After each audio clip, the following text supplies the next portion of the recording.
All right, we're back. In this episode, I wanted to show you Loop Cloud and then how to sample a couple of different times in Reason.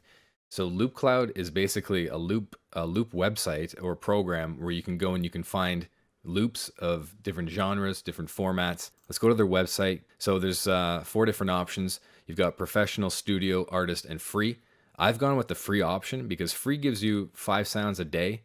Not really, I don't really care that it's exclusive or not. It's just something to get you started and something to keep the creativity up if you're not really certain where to sample your songs from. If you don't want to go and dig into crates, dig into records or whatever, then this is probably a good place to start. So I went with the free option. So you download a program. Let me go back into Loop Cloud. And this is what it looks like when you first load it up. I want to find a loop that's like an orchestral loop. So I've clicked on instruments. I'm going to head on over to orchestral. And it's going to bring up a whole bunch of different orchestral loops. So we're going to go through them and we're going to see which one that we actually like. So I'm going to click on a couple. Click on this one.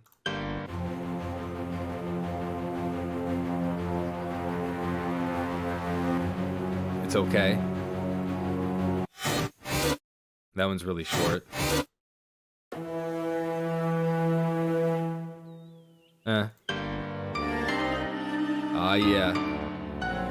Yeah, that's the one. So once you find the sample that you like, what you can do is you download it. So I've already pre-downloaded this one, but if you haven't downloaded the file, you can see that down here in the left corner, it says download file. So you click on the download file, and once it's downloaded, it's ready to go.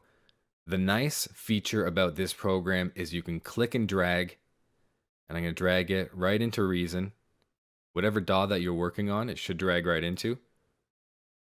And right there, it's in there. And now I set my loop point for 90 BPM ahead of time because I knew this loop was 90 BPM.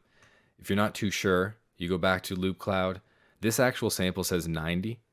A lot of the times that has the BPM in the BPM category. For now, we're just going to go straight into it with a BPM that we know.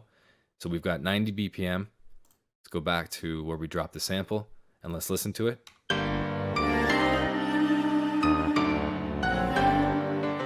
Make sure the loop point is on.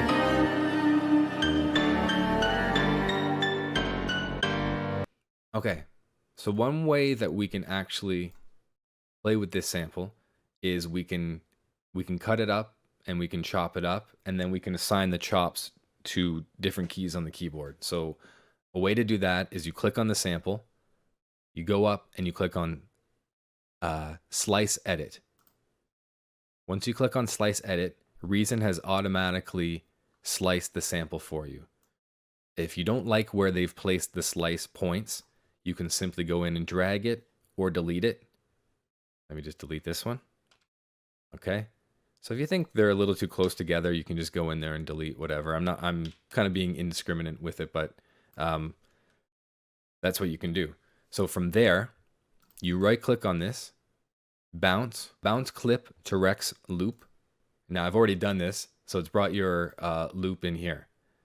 Now that Reason has made this into a Rex loop, what I'm going to do is I'm going to just bring this window down here for a moment and drag the Rex loop in here. I'm going to bring this back up. All right.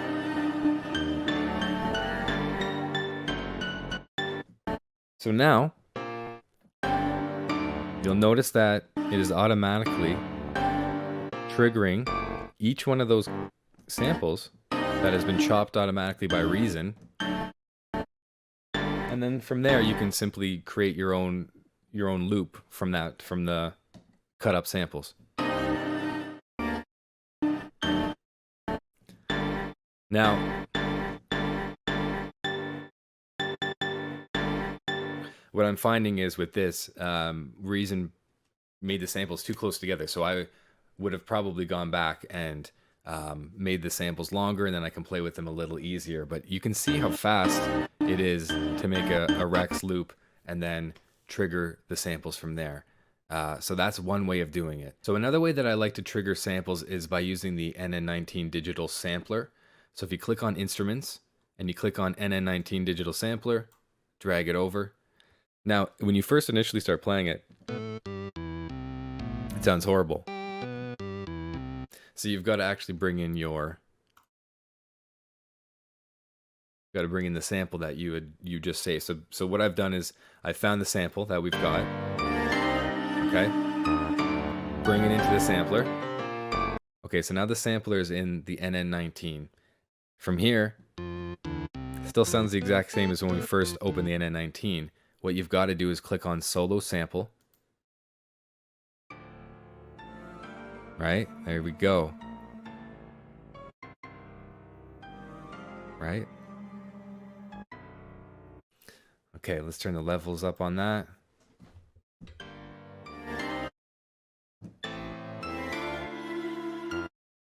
Okay. All right, so now that you've got your sample solo, you click on the keyboard.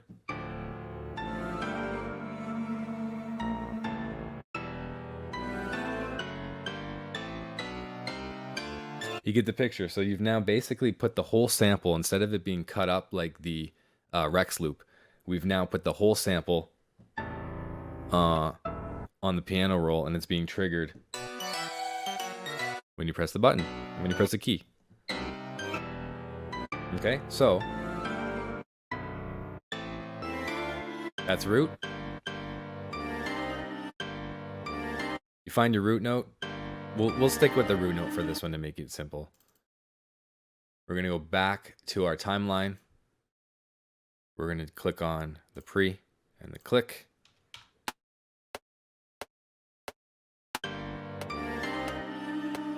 Now I'm still having problems with my input latency. I haven't figured that out yet. We're going to go back on the piano roll and change this to a 1 to line it back up with the beginning. And then we're going to bring our loop in. Now, if you want it louder, change the velocity again. I've already gone over this in the first and second podcast. If you want to watch those, they're very riveting. Okay, so you've got your loop at this point. We can turn off the click.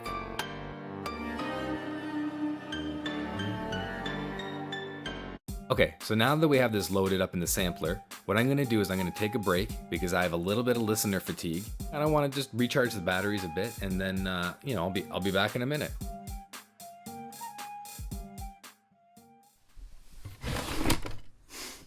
Options.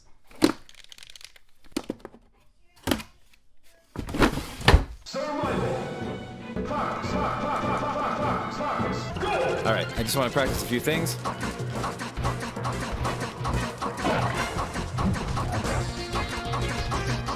All right, we're good.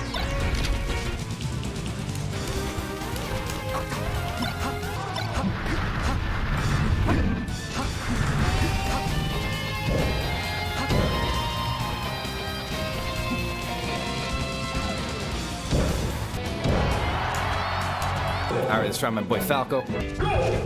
Oh yeah, baby. Oh yeah. Oh, this feels good.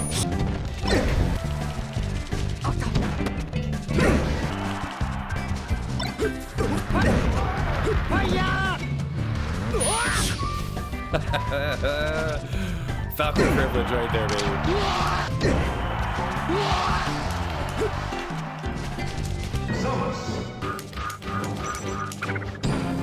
I just want to wave dash. Nah.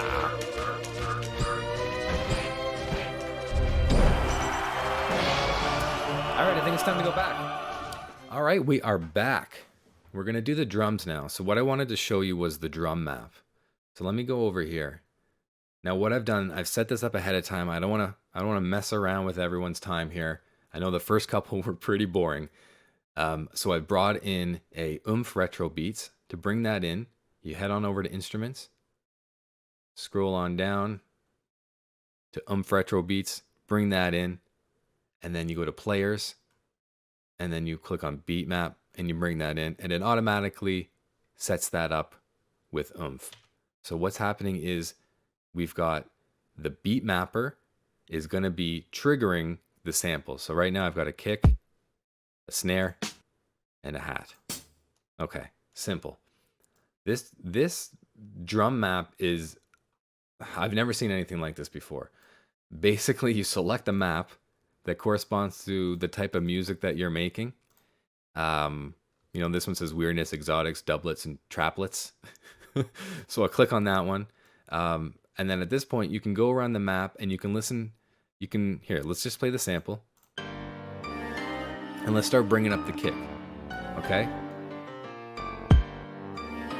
Now right now the kick is locked into place. The kick is playing from here. The more that you slide up this density, the more that this kick is going to be kicking you right in the face. So that's probably too much, so I'm going to bring it down. So that's good. Now if you're not really good at drums, this is a really good plugin, because all you have to do is kind of scroll around, find different beats that you like, different patterns, and then once you like that, you lock it into place. So what I've done here is I kind of like this pattern for the kick. To lock it into place, you go over here below the kick, this little icon here, XY coordinate, you lock it in place. Same thing for the snare. Snare I've put over here. Bring this up.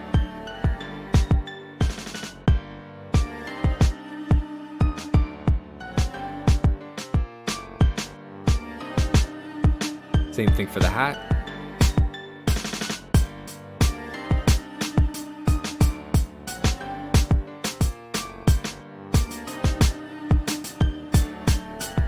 And that's it. I mean, my hat's sitting over here, and I've locked them all into different positions. It's nice and color coded,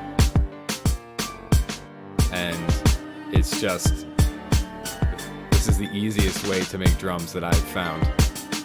It's like, it's pretty much cheating. In fact, it is cheating. So don't do this. So that's it. I mean, that's how you sample with the NN19. That's how you sample with the Rex and cut it up and trigger it with your piano. That's how you bring out the beat mapper and make easy as pie beats by just clicking around on a map, finding out which pattern that you like, changing the density of the instrument that you're working with, and coming up with really easy beats on the spot. The one thing I messed up in the first two casts was the showing everyone the mixer. I tried to show this twice. There's a little trick, basically. If the fader is not sitting at 0 dB, you hold Control and you click and it brings it back. And this is really good if you're messing with a mix and you're like, oh, this has just gone too sour or whatever. This is too far south. Let me just start again from Unity. You click on that and you're back. So that's pretty much it. I would just appreciate everyone for checking out the streams. I know the first two were really boring. Hopefully this one kind of livened things up. And yeah, come on back, and that's pretty much it. That's pretty much it.